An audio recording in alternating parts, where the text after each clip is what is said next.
Bayan, after namin nagpunta doon sa kanyang mga anak, dito naman tayo sa tiyahin daw niya, and then nanay niya. So samahan niyo po kami, no? Okay? Relax ka lang ate, ha? Okay, kukumustahin mo sila, yayakapin mo sila? Opo. Oh, very good. Okay. Nakachinelas na lang ako. Dahan-dahan lang, te. Saan ba yun? Wintayin mo ako. Wait lang. Wait lang. Ayan.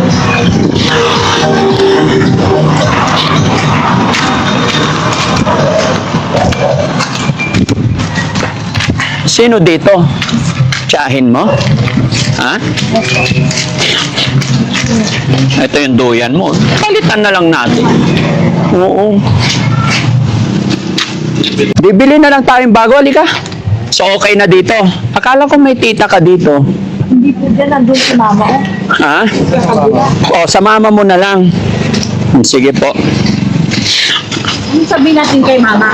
Ikaw, ano gusto mong sabihin sa mama mo? Tara, puntahan na lang natin. Pagsakay ka ba? Lakarin na lang. Oh. Lakarin na lang natin. Malayo pa ba, Sam? Malapit lang po. Oh, malapit lang pala eh. Sa may akada. Oh, okay.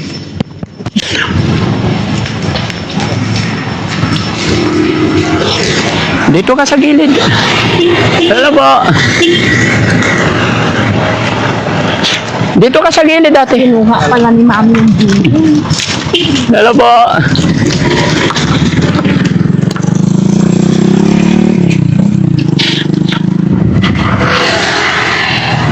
Dulas ng pa ako. Saan na lang kayo bibili ka? Ha? Bili na lang tayo ng bago. Oo, bibili na lang akong bago. Pagka mag-alala, huwag mo alalahanin yun. Sira na yun, luma na yun. Kaya ka.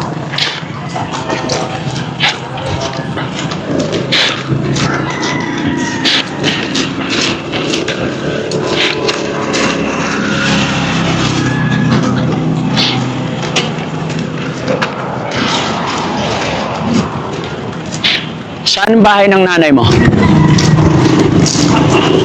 Ayan po, daddy.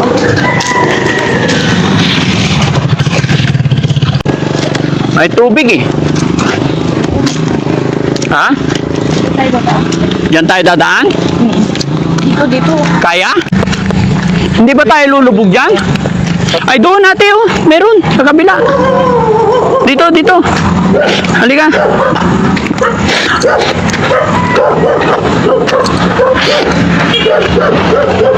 Ingat ka.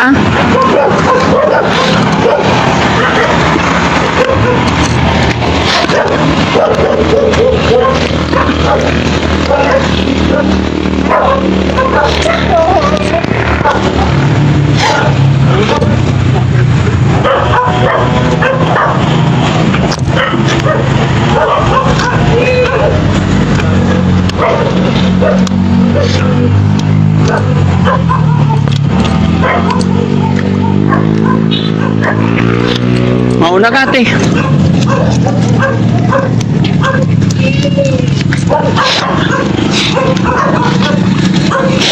Ne?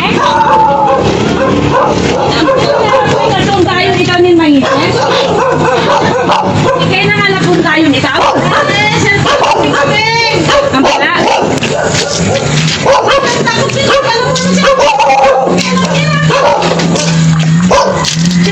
Nag-iisaw sabi ng ako lang.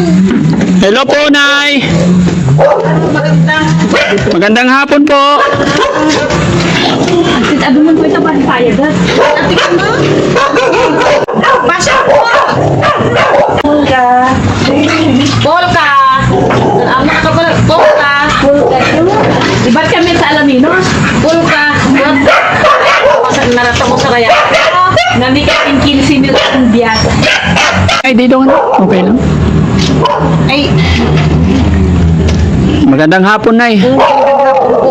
Ay naku po, ay hindi pa ako gaanong kailan lang na naman ako galing sa doktor noong Martes tayong pa-ECG ako palaging talagang sumasakit ang puso ko. Katatapos ko lang na ECG. Kaya hindi ako gaano pwedeng magtrabaho eh. Kaso lang, naglilinis-linis ako at mangamoy na yung mga aso. Yes, Nay. Okay lang po yun, Nay. Wala naman kaming dalang trabaho. Ang amin lang po, sinunod lang namin request ni Ate Kayo Maricel. po yung si Daddy Frank eh. Opo. Kasi keypad lang yung cellphone ko eh. Kaya minsan ko lang nakita kay Nay, okay lang dito tayo para hindi maingay yung aso? Dito tayo, Nay. Okay lang? Dito lang para hindi maingay yung aso, Nay. talagang maingay sila ta. Nakatali yan palagi. Ate Lisa, dito, ay Maricel, dito ka. Dito ka, Nay. Para mapag-usap lang tayo ng... So, ulit sa malasig ito, singipon, ipaalam niya. Oo. Anong balak mo ay? Huwag ka nang babalik ata. Yung mga usapan sa DSWD noon, kaharap ang LGU Alaminos, LGU Anda, Barangay Council ng Alos, Barangay Council ng dito sa Malong, sila kapitan. Nagpirmahan. O, di ba? Pumirma ka rin noon. Mga ano, Nagpirmahan ka sa doon. Bayaan mo na yung mga damit mo. Ito mga bra lang naman yun. Suit pa na ano. Huwag ka na magdamit ng bra. mga... Oo, bayaan mo na yun. Ito ba yung sinabi dito? Oo nga, yan nga yun. Ay, ito. Inakas ko na una, tumba-tumba nga yung kahoy. Linabhan ko. Katalian mo nali ng maigi ah. Balian ko lang. Yung hindi ka mahulog. O, sige. Ma'am, Kinuha ay, pala Nay. binigyan doon ka. Nakahingi na lang niya ako kay Gabi ng pambili ng bulgar. Ay, bayaan mo na. Duyan pa. Eh, nabagyo-bagyo sila kaya, syempre yung mga apo niya, syempre nabagyo nga sila. Bigyan mo na lang niya ako Gabi pambili ng Di bulgar. ano, kinuha yung tulda, pinabayaan ko na, pati duyan, tawalang duyan yung mga apo niya, di pinabayaan ko na. Pati dramgan, pati planggana naman kinuha niya. Yung plangga, ayun, nabasag nung bagyo, linagyan ko ng halaman, tingnan mo, oh, ayun, Ayan dyan. oh. Ayan yun, Bakit ito ano nangyari dito? nabagyong, ay, wag mo nang anuhin, inano nila yan. Nay, magandang hapon, Nay. Opo. Ano pangalan niyo po? Liberty po, Ha? Liberty. Nanay Liberty. Anak niyo po si Ate Maricel. Ilan taon na po kayo, Nay? Ay, magsi-60 na. Oo. 59 to 60. Salamat, Nay. Nakilala ko kayo.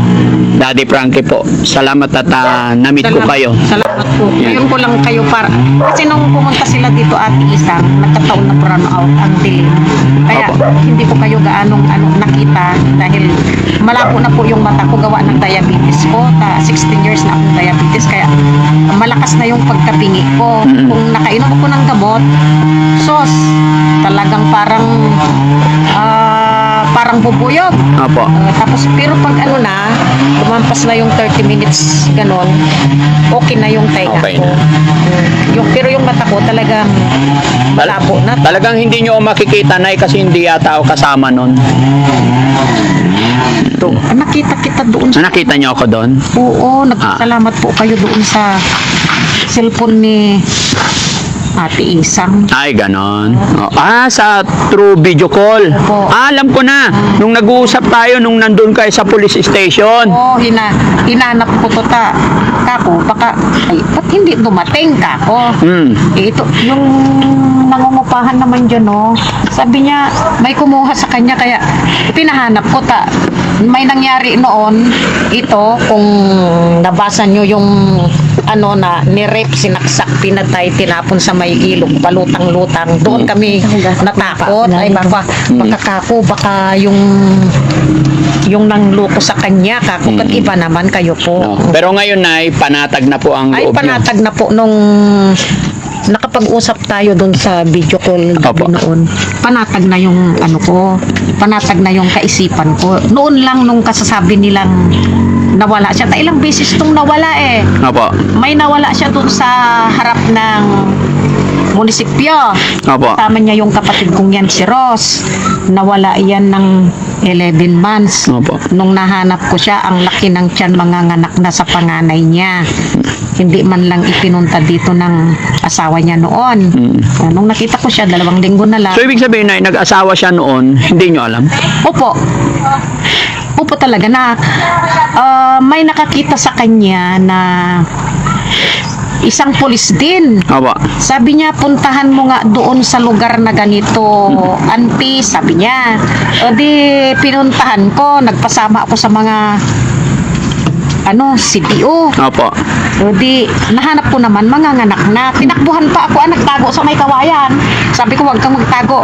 Di, ang laki ng tiyan. Wala na akong magawa. So ibig sabihin, Nay, dalaga pa si Ate Maricel, tapos nawala ng 11 months. Opo, Nahanap mo, buntis na nandoon saan? sa asawa niya, sa pinuntahan niyo. Okay. Kaya, ang nangyari noon, ganon, papunta sa birthday, nawala siya. Tapos, pinabayaan ng asawa niya, nawala siya doon sa kanila. Dito ka, Nay, May sa mga, gilid. basta pinabayaan yan. Opo.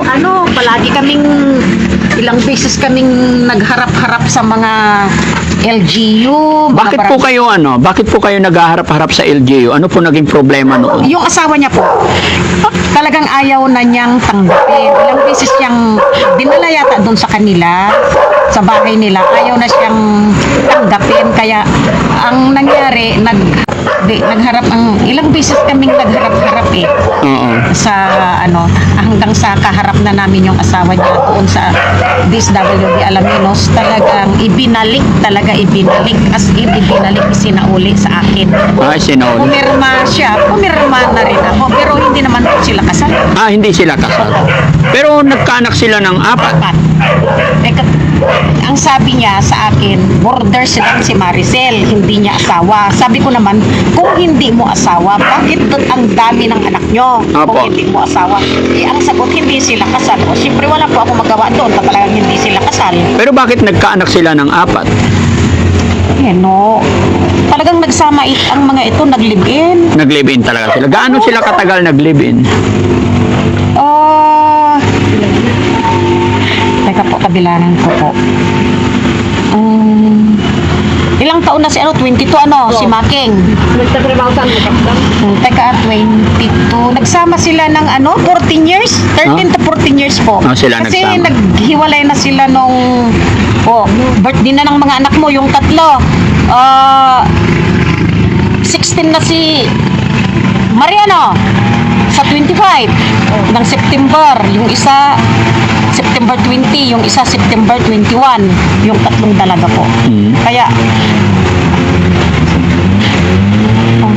mag 16 years mag 14 years kayo naghiwalay na kasi 2022 birthday ko, nandito ka na 22 56 ko noon. Ganun nga. Pero Nay, may tanong ako. Sa loob ng 14 years na nagsasama sila, wala pang sakit si Ate Maricel, no? O bago sila magsama, ganyan na siya? Ay, hindi po. Matinong-matino po yan. Nung bago sila magsama, nagtitinda kami ng balot barbecue. Matinong-matino po. Nandito yan sa akin. Ano nangyari? Ba't Ang sabi po nito, palagi siyang binubugbog. Kaya kung minsan umuwi siya dito sa amin, puro siya talaga pasa. Hanggang yung pasa niya hanggang dyan sa may-ari niya. Di ba, Neng? Puro kapasa. Puro siya black eye hanggang ulo. Binubugbog. Saan ka binubugbog? Kung sundan mo sa beer house. Kasi sinusundan niya sa beer house. Siguro naman Siyang babae mo sa DSWD? ano ka mo? Oo, sa may DSWD. Alam niya, oo, may dala siya. Ano po, May? Dala-dala niya yung babae. Yun ang babae niya, Neng. Siyang nakakaalam May dala talaga siyang babae, sir, sa DSWD sa Alaminos. Kaya ito, parang parang lumala yung niya. Isip niya noon. Hindi niya makalimutan yung babae na hahawak-hawak na ganyan. Hahawak-hawak sa braso ng asawa mo, Doon siya nagka-problema, hindi niya... Opo. Tapos nung sabi niya sa akin, pumunta sila dyan nakaban sa may 7-Eleven. Totoo ba yan? Yung sabi mo sa akin, na dala-dala niya yung babae niya dyan sa 7-Eleven, binigyan ka ng 20 pesos ng babae niya. Oo daw, sir. Yan ang sumbong, kaya para siyang, ayun, para siyang hindi ko na siya mapigilan. Pag hindi ko naman siya mahabol ka, may rayuma ako, sabi ko, dito ka lang, ay tatakbo na yan. Kung So, ibig sabihin, Nay, hindi naman pala siya dating ganun. ay hindi po. Nung magkasama sila, bago magka-apat na anak, Opo, ganun na. binubugbog siya. Ganon? Ilan na yung anak mo nung binubugbog ka, Neng? Nung mag-akyat, sabi mo, magdala siya ng babae sa bahay nyo. Totoo ba yan? Dalawa doon. Ay, dalawa. Dalawang? Dalawa daw po. Ewan ko lang kung yung mga babae pupunta pa doon. Kasi galing kami doon kanina eh. Hindi ko naman natapnan kanina, wala doon.